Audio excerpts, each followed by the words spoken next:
So this is the Peaches Cream Contour. I'm just scooping that round my cheeks to add a little bit of definition. People look at it and they think, you know, they're quite scared of the colour, but it's universal because it's sheer. You can use it on loads of different skin tones. So I'm just blending it as I apply it. And then it's kind of like you can just add a little bit more if you feel like you want to add more. You do have to rein it in a bit because when you're applying products like this, there's a tendency to just keep wanting more and more and more. And then taking some under my jaw, if you just get our sculpting brush, a little bit of the halo, you don't need loads, and just wisp it over the top. It takes the wetness off the foundation. But if you can just see there on my cheek, I'm not applying it like a highlighter where you're building it up. You can see it just looks nice and glowy.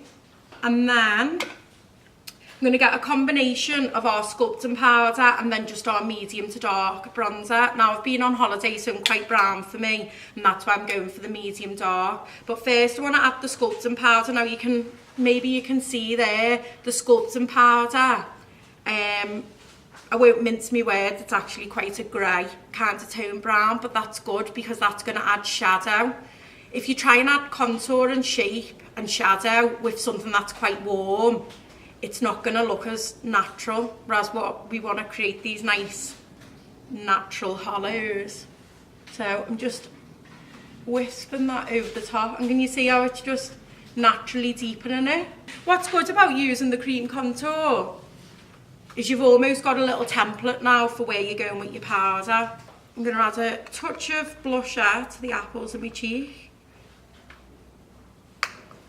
And you want to just use the round shape of the sculpting brush. It's the perfect size and shape to just fill the centre of the apple of your cheek. So I'm going to go in for a little bit of highlighting, and I'm actually going to be using 3 of our loose pigments. I've got Crush first. It's a nice kind of blush pink, little bit of coral to it.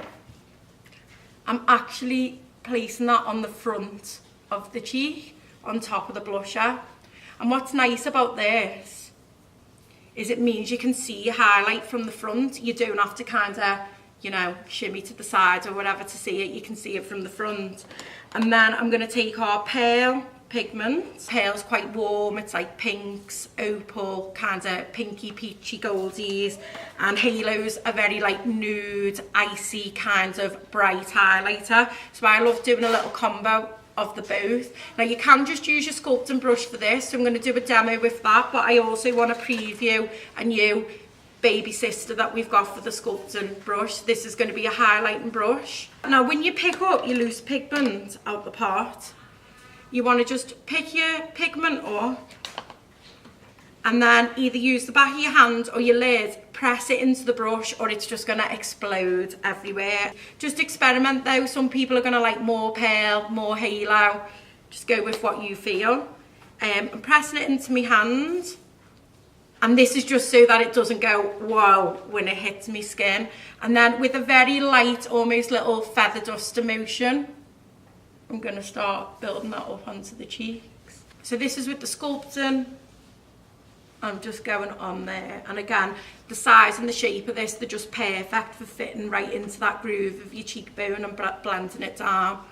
With the excess, or you can get a little bit more if you feel you need to, just catch the top of your lip, tickle the ends of your nose, a little bit through the bridge there. And then it can be quite nice to just brush the majority of everything off, but just wisp a little bit over the whole of your face. There's barely anything there, to be honest. You can't even really see it, but what it's doing is it's helping diffuse the highlighter over your face so that you haven't just got streaks of it in the places where you've highlighted. The edges are nice and blended out. We love mixing the pigments with our lip glosses to change the kind of tone of them, add a little bit of glitter into them, a bit of shimmer. So I'm taking our Fudge lip gloss, which is quite a dark shade, and I'm getting pale pigment. Now If you're going to start experimenting with this and you haven't done it before, pearl's a great one to start with. I'm mixing it in just on the back of my hand. So that's that.